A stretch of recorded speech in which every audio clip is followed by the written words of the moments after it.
This episode is brought to you by bandsculptor.com. Bandsculptor.com is a blog for the DIY musician.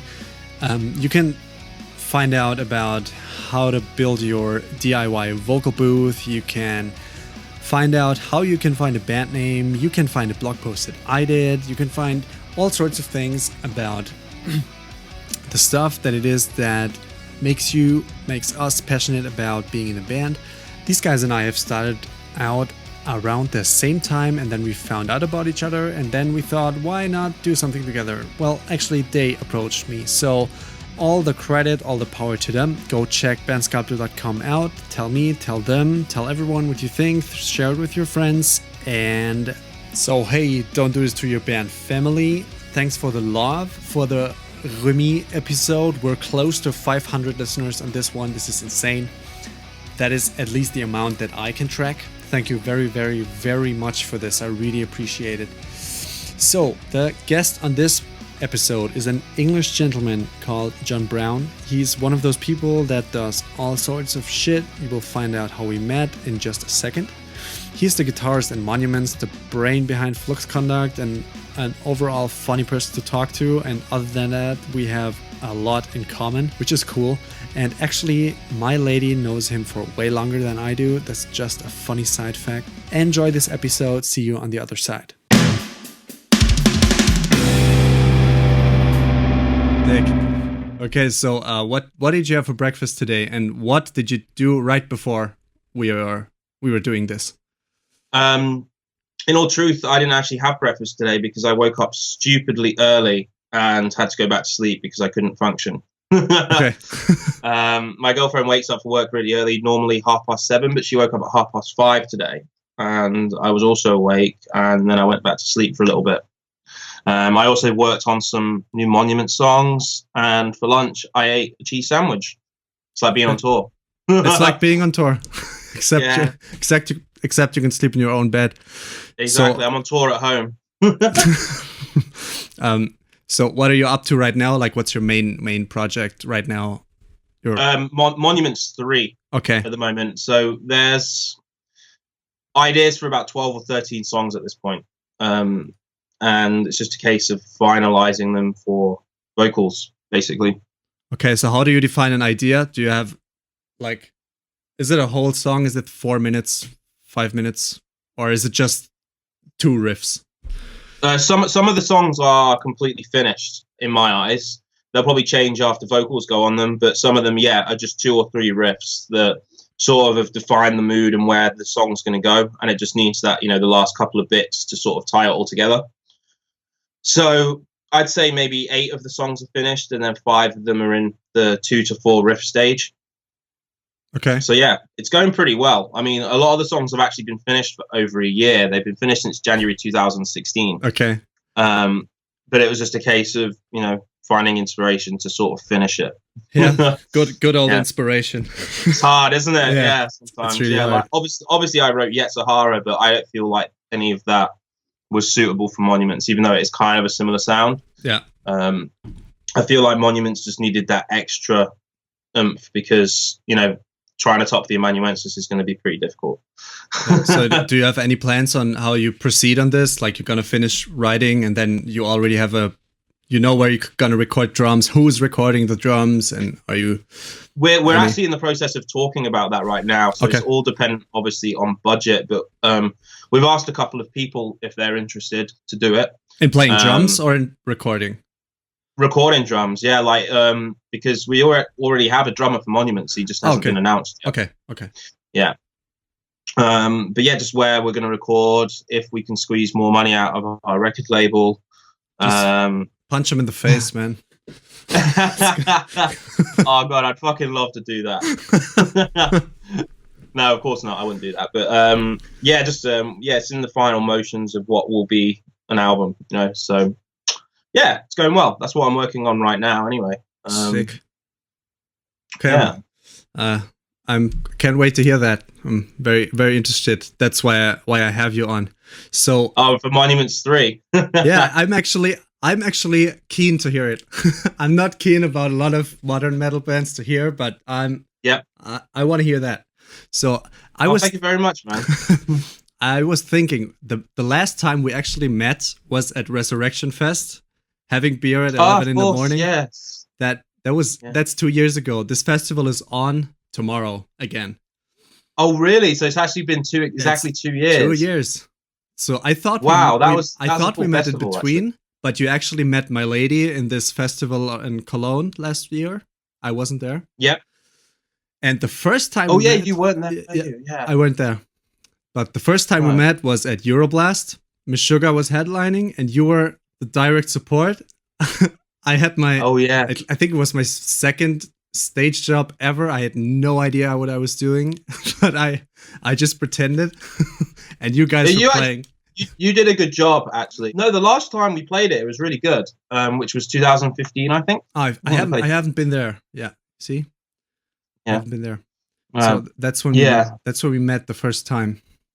Yeah, Meshuggah, and then they watched us play really bad when we borrowed all their riffs. But they were sick. Like I didn't understand Meshuggah before this day, and then I saw it live, and then everything made so much sense at that point. Like it completely clicked, and I think the day I got home, I started to listen to Meshuggah like nonstop. So I actually understood all the depth and the crazy shit. Meshuggah is definitely better as a live band. Like they're great on record, but when you see them live, it is so unbelievably good. It's like a level above every other band I've ever seen. It's an experience. It's like it's an experience for the mind and for the soul. Yeah, and obviously with all the lights as well that are completely played in time with everything, which means that they must have a sixth member of their band behind the light desk. A second drummer. Yeah. But it's just so unbelievably good. I absolutely love that band. They're definitely my favorite metal band of all time. That's for sure. Sick. I always go see them when they play around here because it's just sick. It is. It's ridiculous. Okay, so let's go into the main thing of this. Main thing of this. I'm not gonna edit that out because it sounds fun. So let's start with the moment you got your first guitar. What riff did you play? Can you remember? My first guitar, I do remember exactly what it was. It was it was given to me when I was 7 years old by my uncle, and it was a nylon strung acoustic made by Tatra. To this day, I've still never heard of that company. And first song I ever learned on it was the Alton Towers theme tune, which is basically Tchaikovsky's Nutcracker. And this is a theme park. Yeah, Alton Towers is a theme park in the UK. It's around the Derby area. Is it a big one? Is it like is that like a huge park where everyone wants to go all the time? Yeah, it's one of those. So basically there's two main ones really in the UK. There's Thorpe Park and there's Alton Towers. There's obviously other little ones like Drayton Manor. But Alton Towers is the main one. Okay. In my eyes. I think that's like the biggest one in the UK. And it's their theme tune for years. That was your first guitar. And how did it go? Like did you desperately want to play guitar? So basically I got lessons for probably about 6 months after I got it, and I was really into it. And then, it kind of fizzled away. And then I didn't really start playing guitar properly again until I was 13 when my parents bought me my first electric guitar for my birthday. You remember the brand? Yep, it was made by a company called Westfield. Okay. And the amplifier I had was a Marshall MG10. Sick.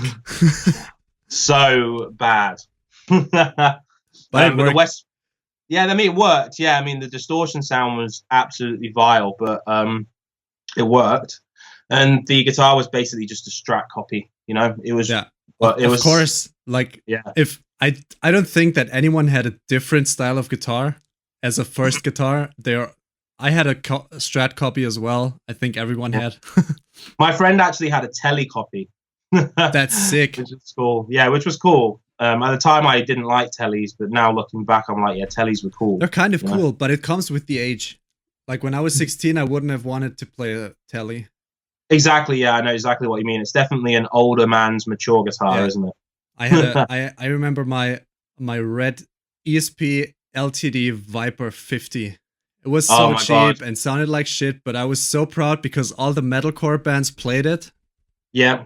They played with the more expensive ones, and I had the cheap one.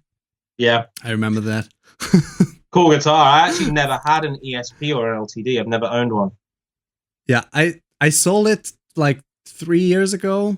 because when you think like you want to hang on to something, but then realize what I don't have any benefit from hanging on to this piece of Yeah, I know gear. exactly what you mean. It's literally just there as like a remembrance thing of Yeah, like and first guitar and and stuff. it takes space. Exactly, it does. I got one picture with me and that guitar, and that's just fine. That's cool. So Yeah. I remember a talk. Now, attention, I had a talk with Nima Asghari like two Okay. 2.5 years ago, who was Okay. a former singer of one of your bands. I don't get it. I don't remember. It's Fell Silent. Okay. So And he was also in Monuments as well. oh, okay. So Yeah. I had a talk with him and he told me about something like rock school in the UK, which was a Yeah. thing in school where people formed bands and played songs from other bands. Is that correct? Yeah, so basically, I can't remember the 3 Days of Rock was the thing that I went to, but I also think they had Rock School, and it was in Milton Keynes, and that's kind of where Ackle met Nima. Nima and Noddy were together as well, the old drummer of Fell Silent. Max, the old bass player of Fell Silent as well, and Joe Garrett, the old singer of Fell Silent as well. That's kind of the thing they went to every single week. But I only went to it once. Okay. But I do remember seeing Ackle playing with a violin bow once. So like people listening, Ackle is the guitarist of Tesseract.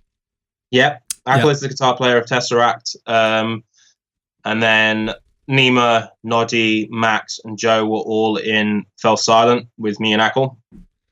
And yeah, it was just like basically just used to be like, it was quite a lot of people there, I want to say there was at least 50 to 100 people just jamming, and at the end of the 3 Days of Rock you would do a concert, and it was at the stables in Milton Keynes when I did it. Okay. Also, it was just a 3-day festival kind of thing. So not even a 3-day festival. You'd spend the first 2 days rehearsing with your new band if it was new, and then you would play it. Then you'd play a gig. Sick. That sounds awesome. But the guy that ran it was really, really good. And I know at one point the guitar player of a band called Mooley was involved in it, and he was really good. Okay. And he used to play Feline guitars. I never heard of that company.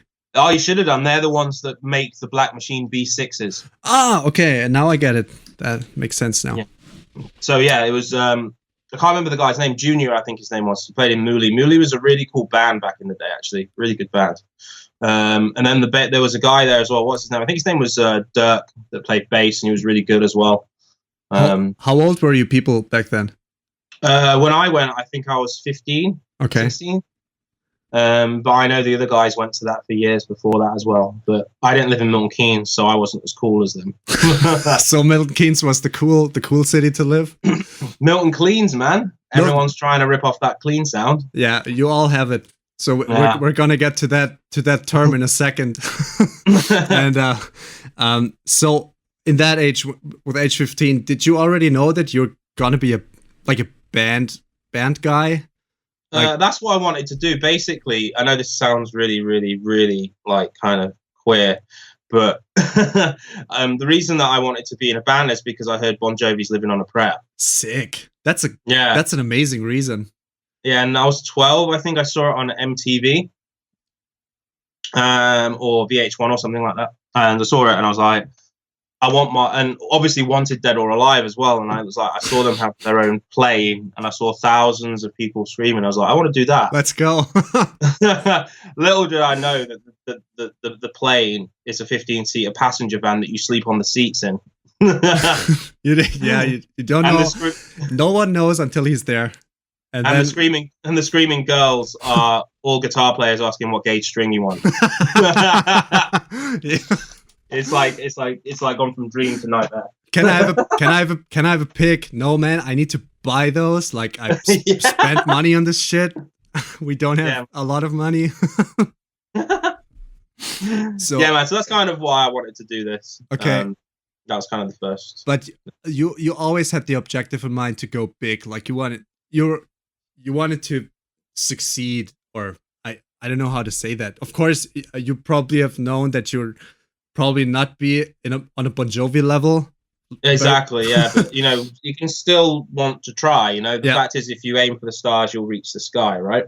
At least, yeah. Yeah. Aim big. So Man. I'm not quite at the sky yet. I'm probably about 2 inches off the ground, about a dick's worth. No, I'm only kidding. So, but yeah, that's kind of the whole reason that I wanted to do it. I saw those videos on VH1, and I was like, that's a really sick music. And I still think Bon Jovi's great. I don't know why they get so much shit. That album Slippery When Wet, that came out the year that I was born, actually, in 1986. I think it's a great record. They're great. They're a great band, and it's undiscussable. Yeah, and I think Richie Sambora is really underrated as a guitar player. I didn't know there was a person named like this in that band. Richie Sambora, yeah. I mean, yeah, he played Kramer guitars at one point. And I just think he's quite underrated. You know, no one really spoke about him as being a good guitar player, but I always thought that, like, his solos were really cool. They were never over the top. The songs were obviously good as well, you know? Yeah. So, yeah.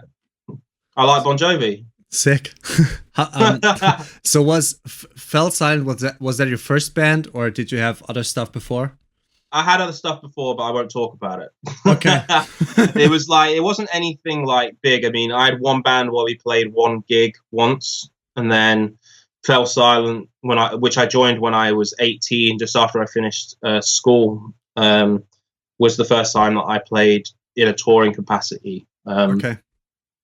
So yeah, I mean, I joined Fell Silent in the autumn of 2004. So that was already an existing band. Yes. So the band before that was Nima, Ackle, Joe. Joe wasn't even in the band actually. It was Nima, Ackle, Max, and Noddy. Yeah, they were a 4-piece, and they released one EP of 3 songs in 2003 that you can actually hear on YouTube. But yeah, that was like a pre-existing band. I joined in 2004, and then the second vocalist Joe joined in 2006. I want to say. Okay. Why? So why didn't Fell Silent work out? That was your main thing. Like, you didn't have anything on the side, or did you do anything else on a band? Well, on a band? It wasn't a band, but like Monuments was kind of a side project from there. And Monuments was actually played on BBC Radio 1 Daniel P. Carter's show in 2006. Okay. That was that a TV show or radio? It's a radio show, BBC One rock show. Okay. Daniel P. Carter, you know, it's pretty big here in the UK. It's like the place to have your band played. And Monuments was played on there, and it's when Josh Travis from Muir was singing for it. For Monuments? Yeah. For real? I didn't know that. He sang on the first 8 tracks that I did when it was a solo project. Okay. Originally it was called Lions, and then I changed the name to Monuments, and then he sang on a few songs after that, which are completely different to the sound that we have now. So was there any clean vocals already, or was it just screams? Or... It was clean vocals as well. Josh actually had a really good clean vocal. It's very interesting. Yeah. So at the time, he was playing drums for Tony Danza Tap Dance Extravaganza before he joined up. I remember that weird name from, like, what is it? 10 years ago? Not 8 years ago? Okay. It's been a long time. I didn't know what to make of it. Like, I don't think I've ever heard a song from that band. You should listen to Tony Danza 3 and Tony Danza 4. It's the ones that Josh wrote, and it is absolutely mind-blowingly good. Is that how the records are called? 1, 2, 3, 4? Yeah. So Sick. Danza 1, Danza 2, Danza 3, and Danza 4. But Danza 3 is absolutely incredible. I have to check that out. And everyone else, I'm gonna put this in the notes that people should. We're gonna do promotion for other people here. Check out Tony Danza 3. Yeah, Josh was in a band before that as well that was called When Knives Go Skyward, and it's really, really good. Okay.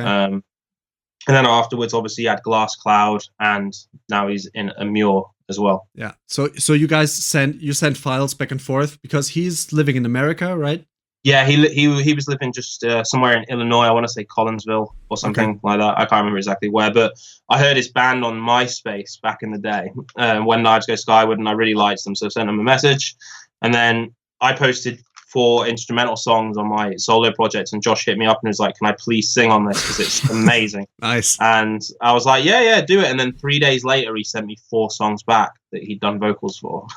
So you built Monuments. I'm sorry. Did you? Sorry, I didn't. You wanted to add something? Yeah, so basically, he wanted to add vocals to the 4 instrumental tracks that I uploaded in 2006, and then he liked it so much, he sent me 4 tracks back within 3 days. That is sick. Yeah, output. really sick. Yeah, so that, like, you can hear some of the tracks on YouTube as well. They're floating around. But yeah, that's kind of how Monument started. It was just like a counterpart to Fell Silent. It was the riffs that weren't going to work with Fell Silent that were too heavy. And how long did this parallel projects like Fell Silent and Monuments, how long did this go on, and when did Fell Silent eventually, when wasn't this I don't know how it went. I don't do any research on these podcasts because that's how I roll. It's all good, man. Yeah, so Fell Silent disbanded, I want to say, between 2008 and 2009. Maybe a little bit later than that. Might have been 2009, actually. We played 2 shows without Ackle because Ackle left to do Tesseract full time. Okay. And we played 2 shows with a guy called Carl Ayres, who's now in Heart of a Coward, on guitar. Mm-hmm. And yeah, then it disbanded, and then Nima did Monuments with me for a little bit, but everyone else went their own separate ways. Okay. Yeah, so Tesseract, Monuments, and Fell Silent were kind of all going at the same time, except Tesseract was definitely more of a live band at the same time as Fell Silent towards 2006, 2007. It's very, very interesting to hear this stuff. Yeah, and Tesseract was technically a band before Fell Silent as well. I think Tesseract was in 2003 at the same time as Fell Silent. That's early. For me, it's early. I was 12 years old in that year. Oh my God, really? Yeah. I'm a 90s, born in 1990. Yeah. Yeah, you missed it then. So yeah, it was around. I think I was 17. And so, yeah, I would have been 17 in 2003. So yeah, that's kind of when I remember Tesseract starting. They actually wrote a whole record, and then Ackle scrapped it, and then the first record is what you have now won. There were saxophone solos on that record. There was lots of metal. It was cool. And he scrapped all of it. To check that out. Yeah. So how did the Monuments thing start? Like these are riffs that didn't fit into the other band. Yeah, basically it was just too heavy at the time. Okay.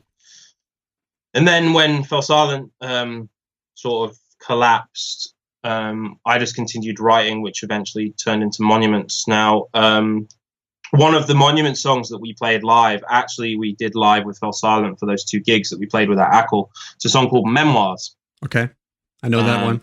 Yeah, and that was originally a Fell Silent song. We played it as Fell Silent for 2 shows.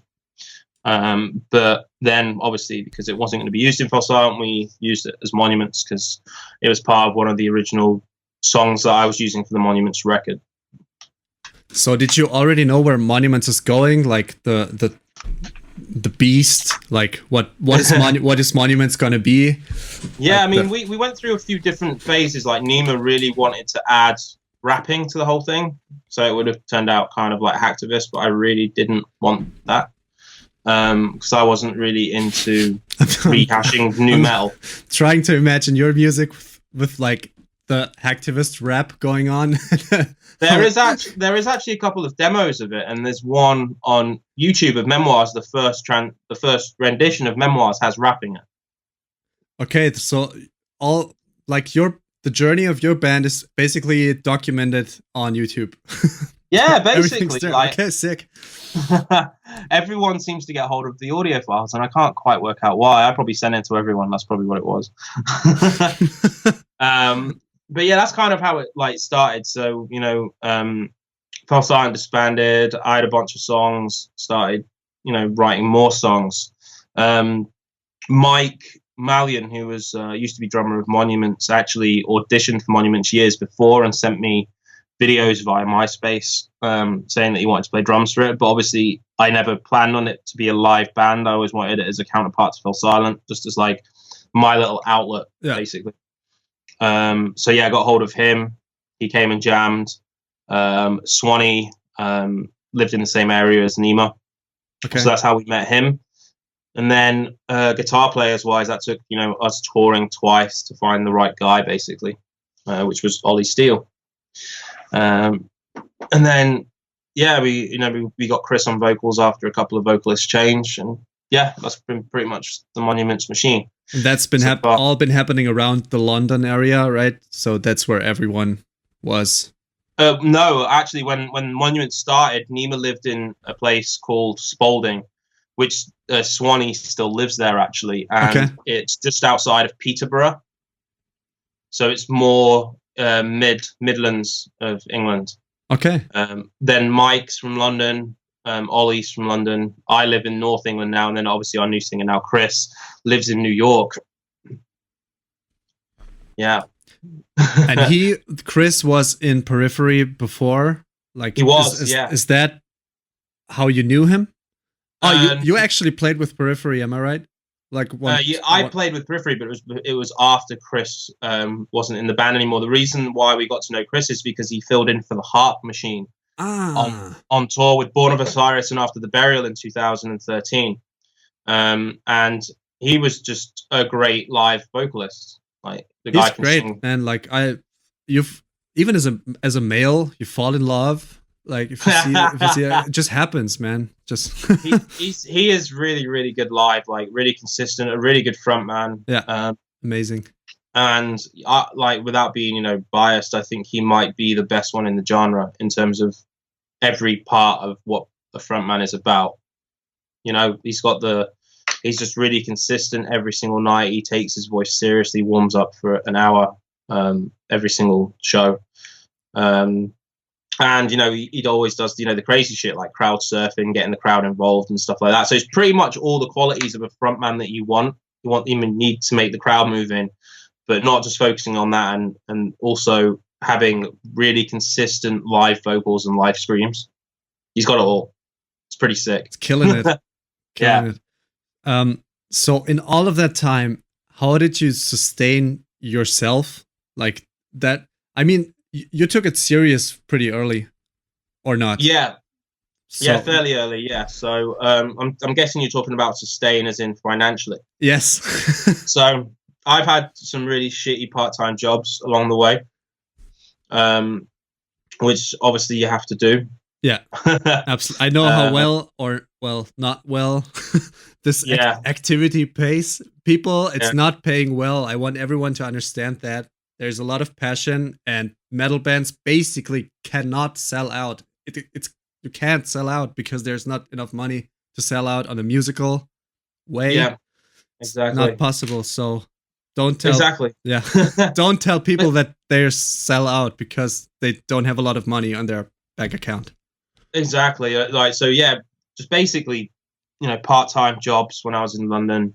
Other outlets such as, like, for example, Ollie teaches guitar right now. Yeah. I teach guitar when I'm on tour. I used to mix bands. I haven't really done it very often recently. But yeah, stuff like that pays the bills. Survive. It's quite hard to actually stay inspired when you have, all these people that they're telling you that they're biggest fan, and it's like, well, got 150,000 fans on Facebook, but the record sales definitely aren't that. Did you buy something? Are you the biggest fan? Did you buy anything? Did you buy something? Yeah. So it's kind of like, it's really difficult to stay inspired because obviously, there is all these people that, actively do really enjoy your music. And, me, I can't really complain to anyone about downloading or buying an album because we all, when we were younger, didn't do that. What I mean? It's just the reality. It's the reality. We can't fight it. We can just go with it. Exactly. Yeah. But shit jobs basically I did for a while that I didn't really want to do and stuff like that. But it's really difficult to be financially stable when you're going away for months at a time. Yeah. So like the longest tour stretch we did was in 2014, and it was from July to December. We were away with 2 weeks off. Whoa, that's insane. That was Yeah. You did two US tours or three US tours. Yeah, Russia and Europe. Holy shit. Yeah, so we did the first tour was with Glass Cloud and Scale the Summit in the United States. And then we did a headline tour in the States with Polyphia. And that's the band with the video with the naked lady, yeah, that's the one. They are so I have to say this band is really smart and their music is smart. Good. Smart. Really smart. I really like them as people, but I really don't like their music. I know I probably shouldn't say that, but I respect them as people, and just because I don't like their music doesn't mean that I don't wish them the success that they have. Yeah. So just to me, it doesn't speak to me their music at all. But they're lovely people. They're doing really well. So best of luck to them. But yeah, very, very smart marketing. I'd rather like the people a lot than the music. That makes sense. And then be bummed out that the person sucks. That happens. That's the worst. Do you know this experience? So you're really into a band, like massively. You love them, and then you meet the guys, and then they're just total assholes, and you don't want to listen to the music anymore. Yeah, it's really horrible, isn't it? Yeah, well, it's not happened very often to me, thankfully. I'd say. So there's this one band. I'm of course not gonna name them. I gave all my CDs away and my shirts. I gave every item I had from that band away because the the disgust was just too big. Wow, was it that bad? It was really bad. Like I can tell you later. Yeah. It was really bad. It was really a bad situation. So I'm glad I'm not the only one that if I would meet a really, really, really big band that I'm into, and they would be dicks, I'd be like, okay, man, they're legends, so fuck it. Probably gonna listen to it anyway. I can understand it, when you get to when you've been doing it for 20, 30 years, the last thing you want to talk to is another guy going saying, I fucking love you, man. Yeah, when you're trying to get a sandwich or something. And then exactly, yeah, I can understand it. So most of the time I give people 2 or 3 chances if I meet them. Yeah. But yeah, like I said, even if you don't enjoy someone's music, normally the people are cool and you'll get on with them as friends, and that's way better to me, If someone's doing well, then wish them the greatest success, and then if they're cool people, then they kind of deserve it, So it's cool. I'm agreeing as fuck. Yeah. So this Milton Keynes thing. Yeah. So there's a place called Milton Keynes. Yes, in England. Yeah. So and everyone was from there except you. I lived really close by, and I did live in Milton Keynes for a little bit. Yeah. Okay. I lived I think less than 10 miles away. Okay. But the whole gent kind of sound came from that town because of Ackle. Ackle was from Milton Keynes, and that's kind of where the Milton Keynes sound comes from. It's just the piezo acoustic model on a Pod XT. Okay, are there a lot of I'm not really into the scene. I think scene is the wrong word, but I don't know what to say. Are people failing a lot to get the sound, to recreate or to copy or whatever? I mean, there's a lot of bands that have copied that sound, but I think that what Ackle did with it is the way that it intertwined with the rhythms and how everything worked together, and I think that part got completely missing from some of the other people that do it. But now, listen to Tesseract now, it's still got that, that beautiful, lush, clean sound, even 15 years on. I got into the band with the last record. It's so beautiful. Everything sounds so beautiful. And it's like a liquid production, isn't it? Everything just flows beautifully. And the low end is so beautiful. The snare is so loud. It's so sick. I love to listen to it just because of the sound. Yeah, the production of that record is great. And the music is great as well. Exactly. I don't know why I needed so long to get into the band, but it was that record just hit me. Yeah, quite a lot of people don't like that record, which is really surprising to me because I find that those songs are more songs than anything they've done previously. Do you know what I mean? It's like songwriting is amazing. Like there's songwriting's great. Every song is a story, and it's amazing. It just fits together. And what I don't understand, like when people like talk about music, a lot of people are into the older stuff, but for me, the older stuff is it's not bad. And I'm not talking about a particular band, but it's not a story. Like when the songwriting progresses and the people are really understanding what writing music is about, is not like the journey of Periphery, the comparison from first album to the latest album on a songwriting base, like everything fits together. And I don't understand why people are not into new records. I think deep inside they love the new records, but they're holding on to the sound of the original, basically. They just want to be a dick sometimes, and that as well. I think so too. I've got to be honest though, I definitely do prefer earlier Periphery to the latest one, but not to say that the latest one's bad. I think for me it's more just a nostalgia thing, you know. Okay, I get it. I wasn't into all of this music at all. Like I came to this style of music, I think pretty much on the Euroblast we met. Like that was my first touching point with that kind of music. You came from a very black metal, death metal sort of sound, didn't you? So 2007, everything I wanted to be was As I Lay Dying and Heaven Shall Burn. That was all I was listening to.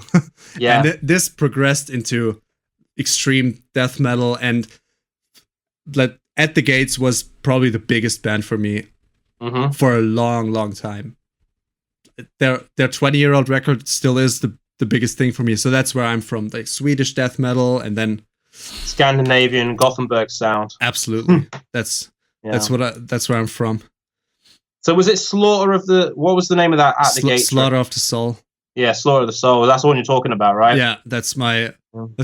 If this was religion, this is my Bible. Every time I listen to the record, I find something else, and it's inspiring, and it's like there's something we just talked about, like when we played Wacken last year, and I was getting a hold of the backstage passes. The At the Gates guy was with me at the door, and it was 8 a.m. And I told him that he's like the reason I'm playing death metal, and he wasn't interested at all. Really? And I knew I was punishing him, but it had to go out. But at that moment, it was absolutely fine for me because it was out. Sorry. There you go. Sorry if you're listening to this, which I don't think you do, but sorry. Amazing. Yeah, that's the record. It's probably just because it was 8 o'clock in the morning. I'm sure if it was 8 o'clock at night and a few whiskeys had gone down, it'd be fine. They probably went into an airplane at 6 a.m. and something along those lines. Because the morning of festival days usually sucks. It really, really sucks, doesn't it? Yeah. Like we did all the festivals last year, and the year before we did quite a lot as well. But like when we did one in Romania called Rock Blast, I think. No, not Rock Blast. What's it called? Rock. I can't remember the name of it, but we arrived at the venue 5 minutes. Rockstadt. That's it. Yeah, we arrived at the venue 5 minutes before our stage time. But you made it eventually. Yeah, but just like, we literally got off the plane, driven for 2 hours, and then arrived and had to just run on stage. Just play. Yeah, it was, and then we left at like 7 o'clock the next morning, and so like we literally had no time to do anything. It kind of sucked. Not having time sucks. You're in all these amazing places, and people are like, "Oh man, I'm so jealous of you," and you're like, "Yeah, I'm there for 2.5 hours, and then I have to sign some." Yeah. Exactly. Yeah, like you don't. That's the only thing, like with going on tour, unless you're like in one of the bigger bands, you never really get to see many places. You're not really in Paris. You're not really in Barcelona. You just get a like. When I'm on tour, I make myself be in pain. I get up early so I actually see something, but it's very hard to do. It is. It's also the fact that if you're in a bus versus going hotels and Sprinter, if you're in hotels on a Sprinter, it makes it almost impossible to go and see anywhere. It's because really, you're spending the whole day driving every single day. But if you're on a bus and you have your driver and he's driving during the night, then waking up early and going to see some things is definitely more plausible. Because, you know, when I was in Milan, I got to see the Last Supper and stuff like that, you know, and that's kind of cool, you know. It's cool. Yeah. So with do you remember your first Monuments tour? Yeah, the first ever tour was actually with so it was a really short tour, and the opening band you're not going to believe. So it was headlined by Carcer City. Okay. And then we were main support, and then opening was While She Sleeps. What the fuck? Yeah, that was in 2010. Now that would definitely be the other way around. But yeah, I mean, you know, While She Sleeps, great band, great dudes. They became huge, man. It's absolutely massive. Yeah, and you know, they worked hard. We saw how hard they worked on that tour, and you know, afterwards and stuff like that. They're really good guys, man. The While She Sleeps guys. Saturday, I saw While She Sleeps and Architects on a festival, and what the fuck has happened? Like, these are huge, and Architects especially is fucking huge, and I love. Yeah, Architects got really big in the past few years, but I've seen Architects have been around since early Fell Silent. I remember seeing them around 2004, 2005. They had an EP called "You Don't Walk Away from Dismemberment" or something like that, and I remember hearing it and thinking this band are fucking amazing, you know. But I've seen them play some of the worst venues in the UK to now some of the best venues in the UK. Yeah, all over the world, Germany as well.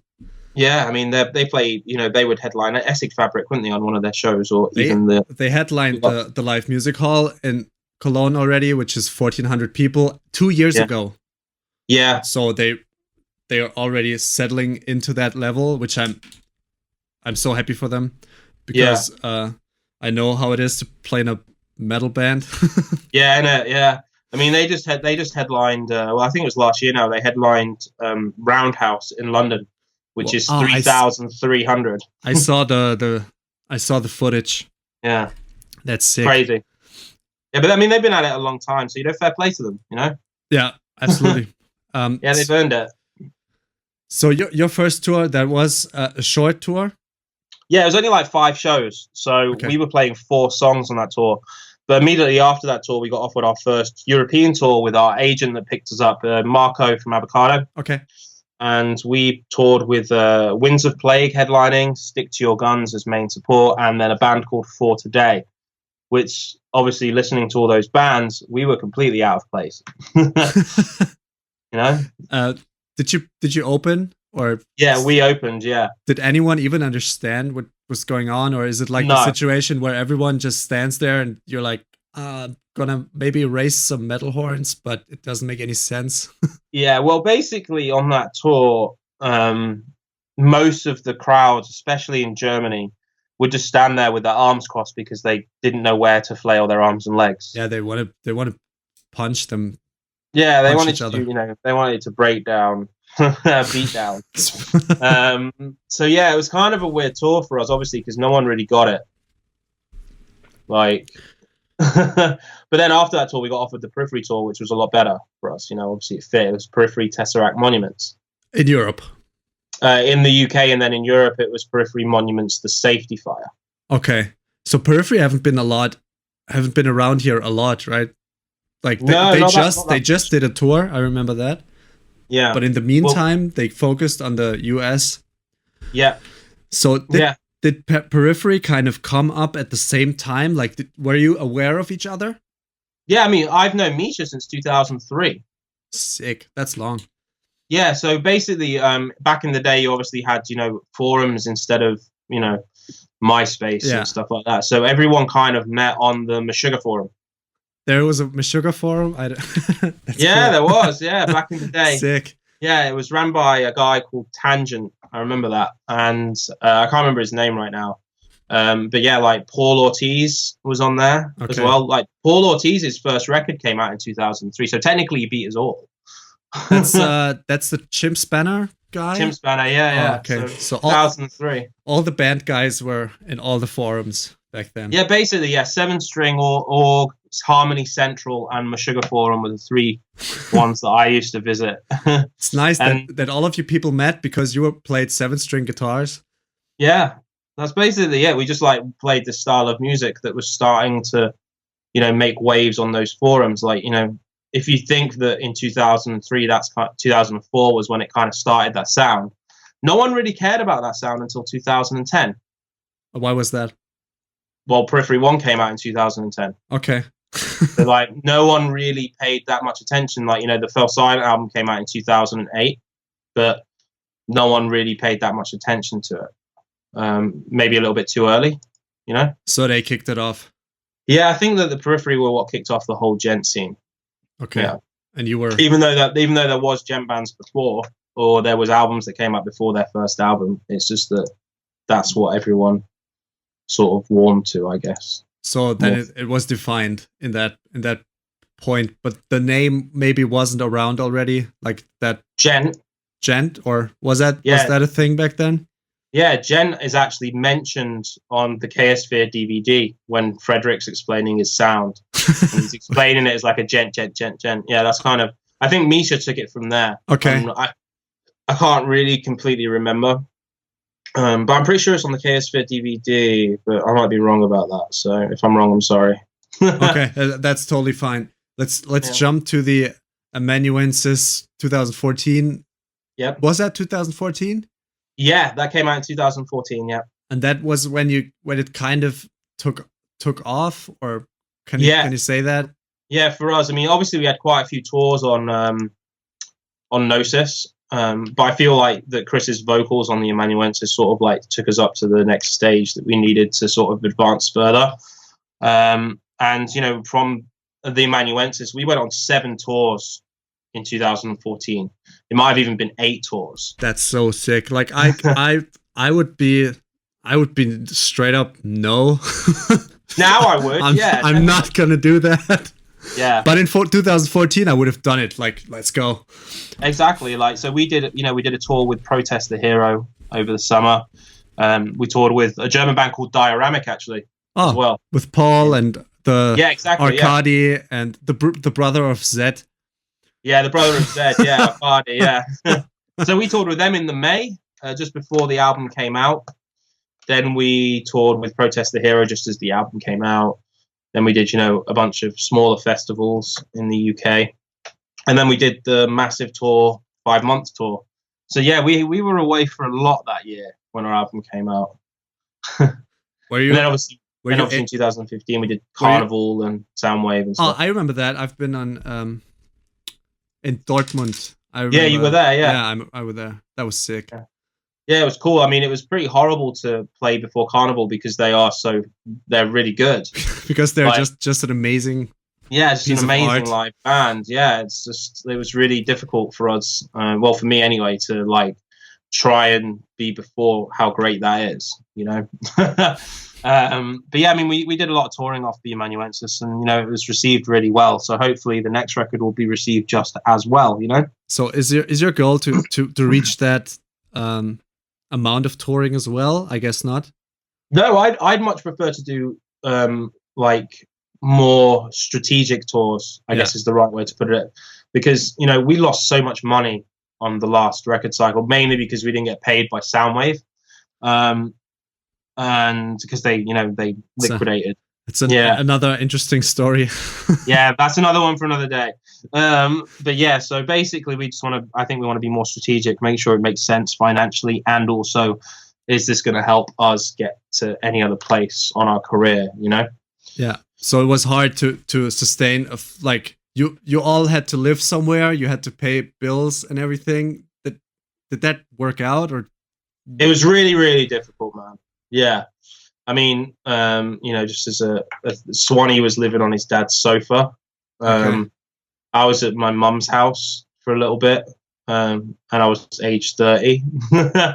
And then, Mike was at his parents' house. That's fine. Ollie's sorted with his family, so it's okay. Yeah. But we're quite lucky in that scenario that we can, most of us can go back to our parents if we need to. Yeah, like I know people that are in touring bands that live in storage places, like storage room. Like it's people don't know that. Let's raise awareness.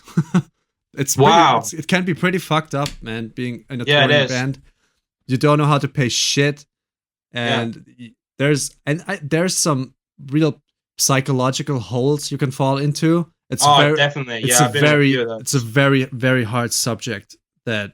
Yeah. Like, a lot of the time as well, like people are completely, almost clueless to it because they're like, oh, you've got all these really nice guitars, you've got these nice amplifiers. And it's like, well, I'm sponsored by this company and they want me to play their guitars, but having these guitars doesn't pay my rent or it doesn't pay for me to eat. Yeah. Do you know what I mean? So it's like people think that you have lots of money because you have this nice gear when it's actually the complete opposite. I mean, you have a nice gear because you're contracted. You get a soda when I go to the Ibanez office. I get a coffee and a soda, so they kind of pay for my beverage when I'm there. But they don't pay your rent. No, that doesn't happen. No, it's not like the old days, where when Buy was around. Must have been completely different. Yeah, must have been completely different. It's just because the amount of record sales has gone down. It's just completely changed basically how the industry is. Yeah, like that's basically what it is. It's just like iTunes has ruined everyone. Yeah, it's a completely different world right now. Which brings me to your other outlet, Flux Conduct. Yep. Why did that start? And was it just? Is it the same procedure? Like that stuff doesn't fit in Monuments. Let's start another band. No, it was basically I was getting into Hans Zimmer quite a lot, and orchestral music, and I always wanted to write orchestral music. So it's kind of an experiment for me to try and mix the metal that I do with Monuments with all these orchestral instruments. Yeah. I was also in a really bad depression state when I wrote Catsy. And it was kind of I use music as a catharsis to get rid of things. And that was me trying to get rid of it, basically. Like you were, I didn't talk to you about it, but you were really pissed. Like I can hear it from my speakers. The music, I can really feel the being pissed part about that record. And it's, to me, it was intense to listen to because it's, when people hear this, they're going to say, "Oh man, he's just talking so much bullshit." But I mean, I'm seeing the art, and I don't care what style of music it is. It could have been a classical album that you have wrote with your keyboard, and I would still have felt the. It wasn't. It was kind of pissed, but it was actually more. I guess pissed is probably the right word. Actually, yeah. I think you're probably right. Yeah, but it was definitely also a little bit melancholic. Yeah, that as well, like a pissed, melancholic state. I really like. Good job, you translated. It was it was translated. Thank you. The thing is, though, like I'm really good at transmitting hate to music or anger and stuff like that. But when it comes to me being happy, I can't write music. Like when I'm writing music for a project right now that I can't talk about. It's metal. Okay. But I'm not pissed, man. I'm just not. I'm not pissed anymore. Exactly. I think Devin said it as well. That's why Devin didn't want to do Strapping Young Lad anymore. It's because he wasn't angry about anything, so he couldn't do it. I can't fake it, man. I don't even want to fake being pissed. No, innit? You need to. Actually need to be pissed off. Yeah, you actually need to be pissed off, and that's how people write different music because they are not pissed anymore. Exactly. So a lot of times that's the reason. Yeah, I agree with you. I think that's also why some people lose their edge over time. Like metal bands, like you'll always hear people, "Oh, this was their best record," and it's probably because they were the most pissed off they've ever been. Slipknot, that's the biggest example for that. Iowa, man, Iowa is so. That's good. The pure hate, I think. Yeah, I think so too. I think Iowa. I mean, the first record's really good as well, but Iowa is so good. Yeah. It's such a good record. I remember, and I barely tell this people, like Iowa was a record where I sat at my desk and headbanged the shit out of me like alone in my room, being a teenager, and just doing it. It's funny because when I first heard Iowa, I didn't like it. I think I didn't like Slipknot as well in the beginning. No, at all. It took a long time to understand. Or I think what it was for me when Duality came out. That's how I got onto the band. Yeah, I think it was Duality. I was like, that's a really cool rhythm. I'm gonna have to check it out again. I have to buy those Vans slippers with black and white slippers. That's what I thought. I have to get all of this. I have to get a mask. I actually bought a mask. Oh my god! I have a mask. Oh my god! A Joey Jordison one because I wanted to be a drummer so bad. Yeah, I never owned a drum kit in my life. Yeah, nor have I. I don't even know how to play drums. I just program things that I think drummers might be able to play. I'm happy it turned out that way. I can just press buttons and it sounds like drums. Kind of. It doesn't have the feel though. It misses the feel. Yeah, it doesn't give you the response of a loud piece of wood that's vibrating in your room. It's pretty much like an amp. Like you're playing you're playing the digital one. It sounds awesome, but it's not like the room is not really vibrating. Exactly. And that's the point why tube amps are still around.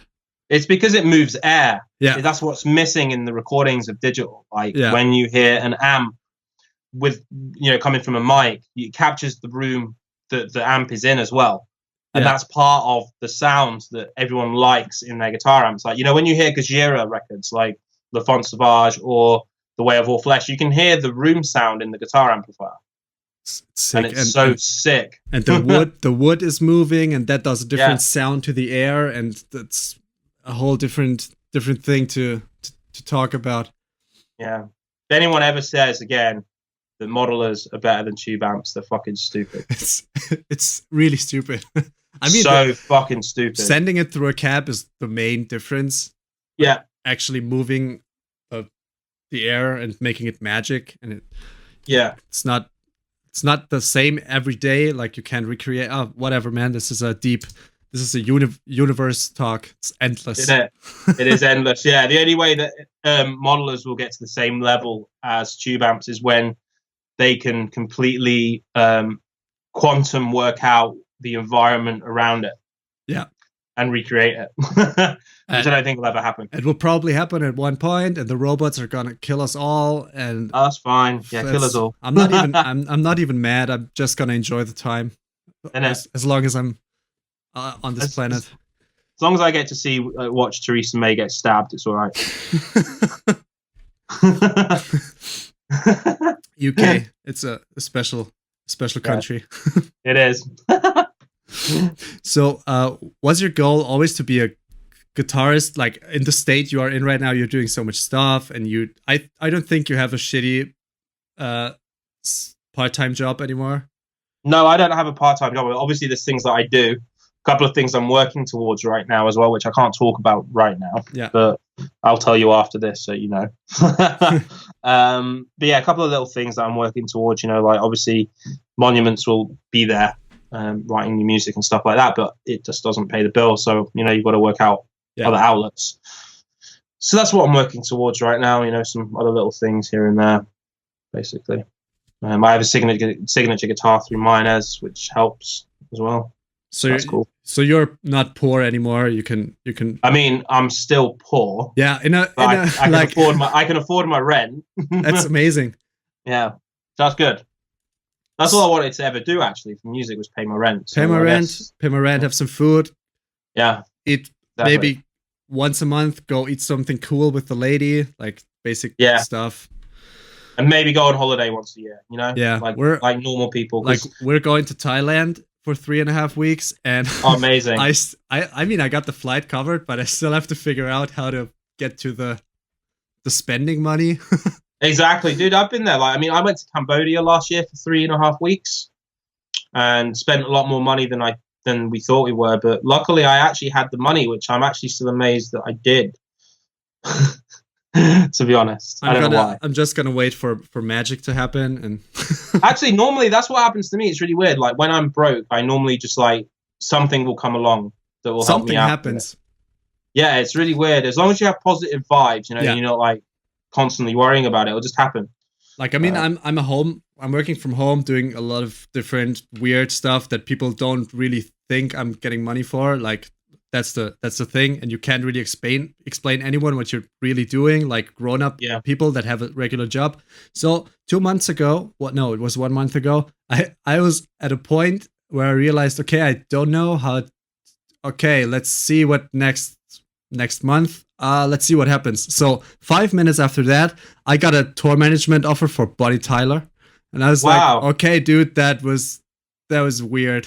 That's the universe speaking to you, basically. Yeah. So I'm going there on Sunday, which will save me for another month. So there you go. I'm pissed sometimes, but it happens out somehow.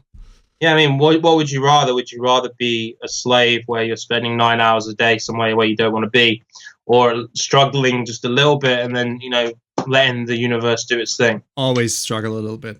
Like exactly, man. Like, you know, we've all been in 9-to-5 jobs, and I realized at age 22 that is something I just didn't want to do. Okay, so it was that early with you that the real world is not your.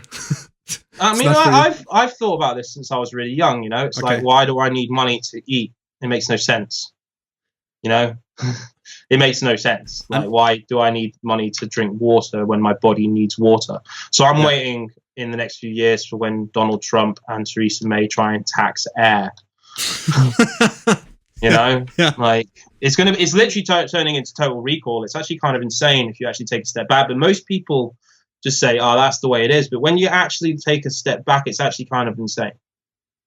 It's becoming insane. Like, and I think if you're not starting to do what you love, you're gonna regret it at one point, because there's gonna be some hellish stuff going on.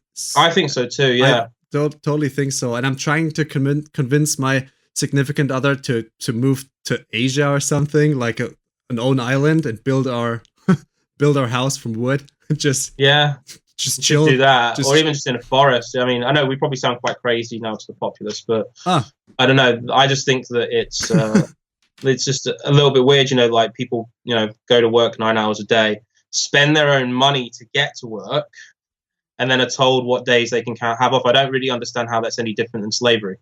It's I think the same. Like, I can't breathe when I'm in this environment. Like, I'm actually trying to get another part-time job right now, just to go somewhere, you know, like 20 hours a week.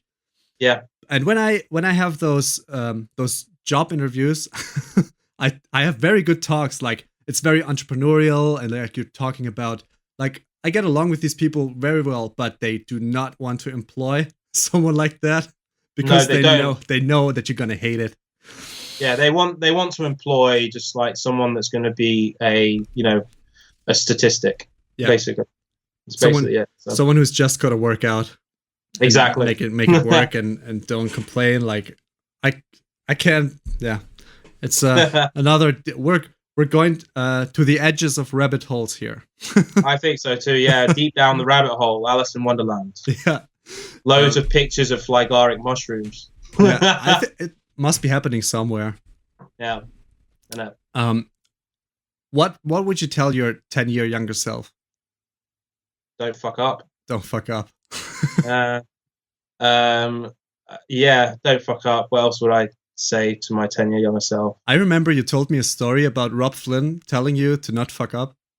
Yeah. Like when I was Rob Flynn's guitar tech. Like, he's really nice, and I can understand, you know, like just a random dude coming in and being in charge of his guitars in front of 14,000 people at the Wembley Arena. I can understand that I would potentially be really nervous about someone doing that as well. Someone who I don't know. Yeah, exactly. So, like, I met him at the start of the 5 days that I did for him as a tech, and you know, I said hello to him, and the only thing he said to me for the first 2 days was "Don't fuck up." That was the only sentence. And then 2 days in, he started talking to me some more. And then on the last day, he gives me a massive hug and says, "You did a really great job. Thank you very much." Amazing. Which is really cool. And you know, he's asked for me to be his tech since then a few times, and it's just that Monuments has been too busy, so it's never happened. But he's a really nice dude. Like, you know, all the Machine Head guys are really nice. Like, I saw Dave McClain in San Francisco in October, and it was good to see him. I hadn't seen him for quite a while. He's a really good dude, you know? Yeah.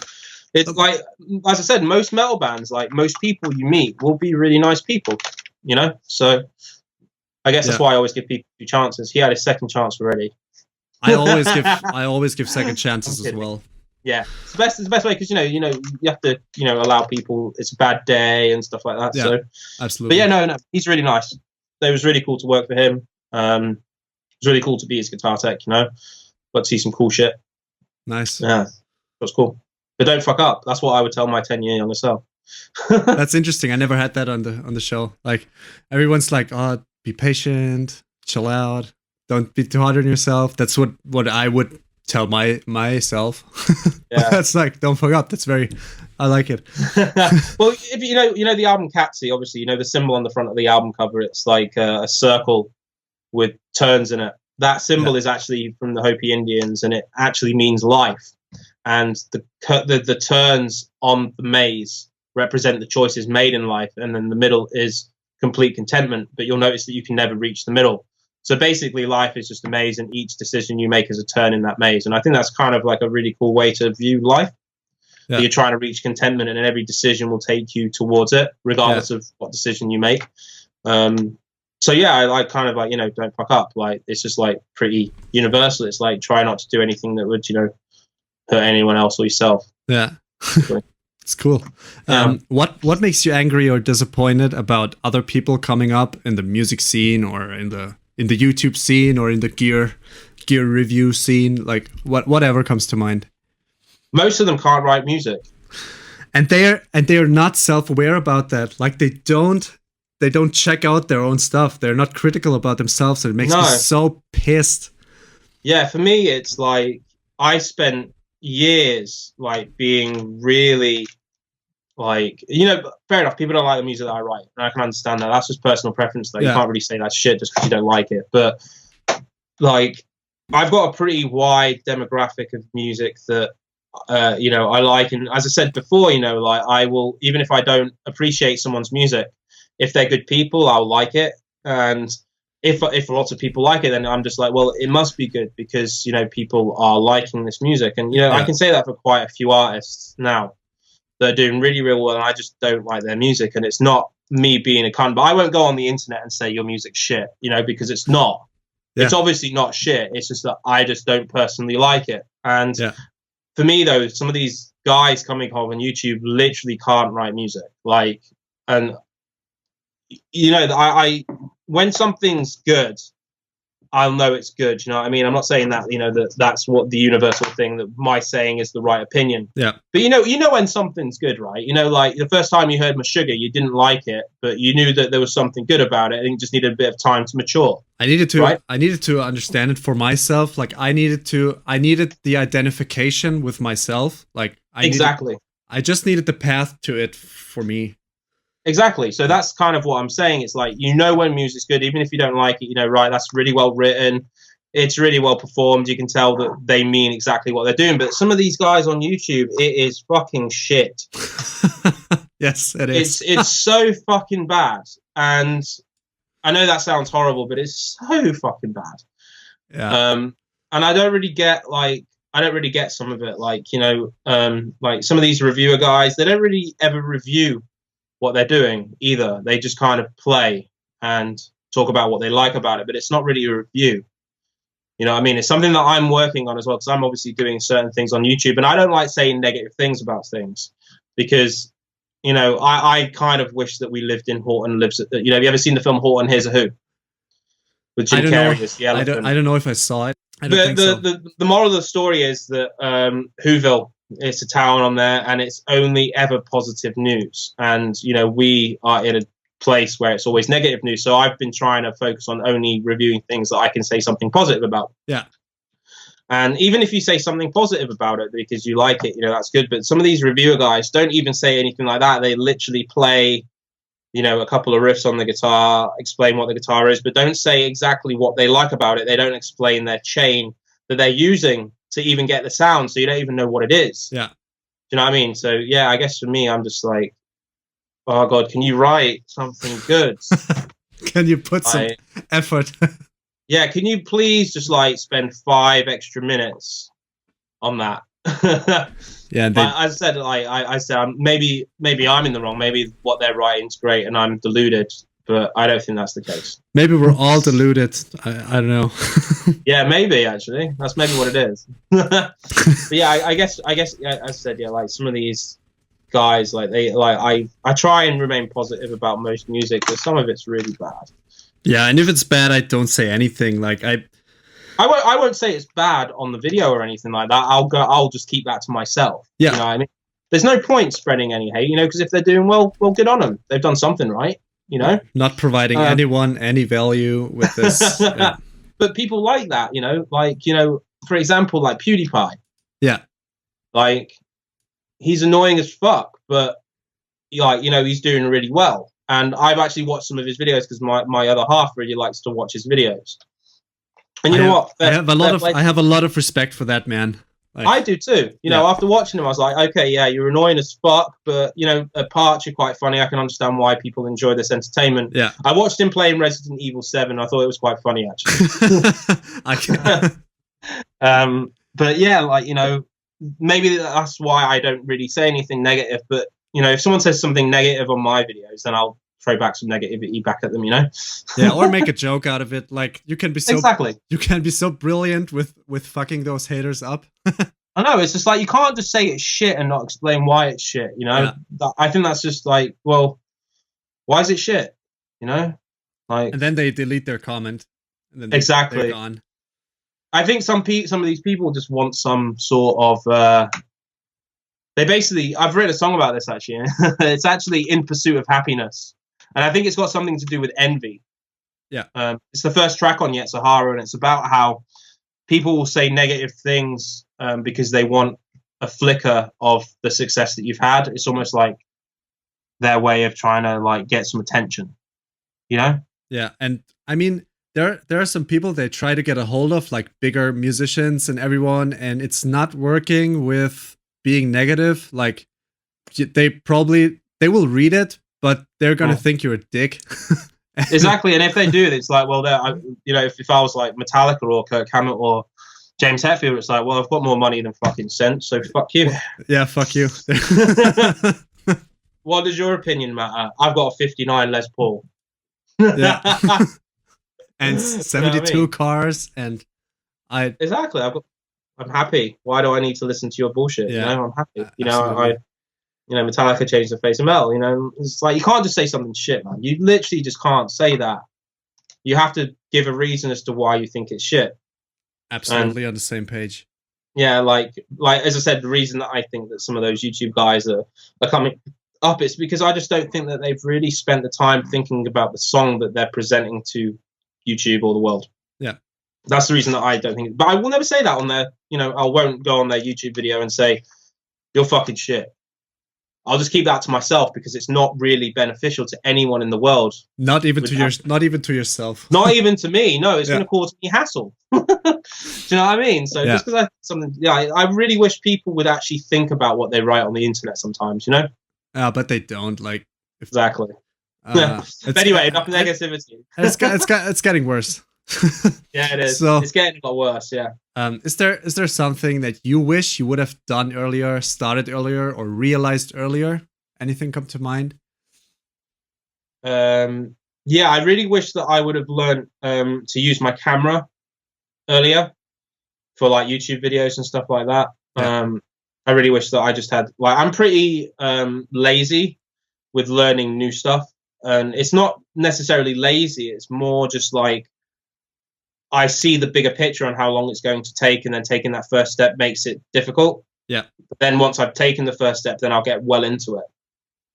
So I think I just wish, that some of the skills, like, learning to use a camera, learning to edit video and all that sort of stuff, I delved into a lot earlier. Because I think that would have been more beneficial to me earlier on in the game. Like you would probably be at a place like close to Ola or something, like from exactly just the field that they are in, like their YouTube. I think a lot of people don't even know that Ola is a band guy as well. Really, they only know his equipment videos. Exactly. So, yeah. in that place, yeah. I wish I would have started to point my phone at myself earlier. Yeah, me too. But, like just as an example, like I've only been doing YouTube videos now for about 4 months. I mean, you did some playthrough stuff. Yeah, before. just some playthroughs, but they were always for other companies. Yeah. But with my stuff, mainly only really 4 months ago. I did some playthroughs, years ago and stuff like that. But in the last 4 months, I've tripled the amount of people on my YouTube. Sick. So I'm at 10,000 now on my YouTube. I started 4 months and 2 days ago. Mm-hmm. That's when I uploaded my first video. That's good. Oh, we're in the same YouTube age. Yeah, we are. Like, obviously, I've been doing a couple of little things here and there, but like, the ones of me like filming, me saying this is the Helix with all these sounds. This is, yeah, this and this. And I said that's why I had to stop early because I had to get the jam stick. I've got a jam stick. I'm really excited about this actually. So it's like it picks up MIDI notes, but in a guitar pattern. It's nice. So instead of having to play keyboard, I get to, basically. So anyway, who do you think I should have on here? Anyone with a sense of humor. I don't know anyone. I would suggest other guitarists from different genres. Maybe mixing engineers such as E.L. Levy as well would be a good one. Maybe he wants to come on my podcast. Yeah. I'm gonna ask him. I'm gonna ask him at one point. You should ask him, man. He's a nice guy. He's approachable. I'm gonna do it at one point. I thought about that. Yeah, he's a nice guy. He's very, very intelligent. That guy. Maybe people outside of like this side of the music industry, maybe like you said you had an endorsement with Ibanez, maybe asking your artist relations rep from Ibanez to come on and talking about that side of the music industry as well. Yeah, I don't have any restrictions for this. I don't know where this is going. That's all podcast. Good. I just want to make it interesting.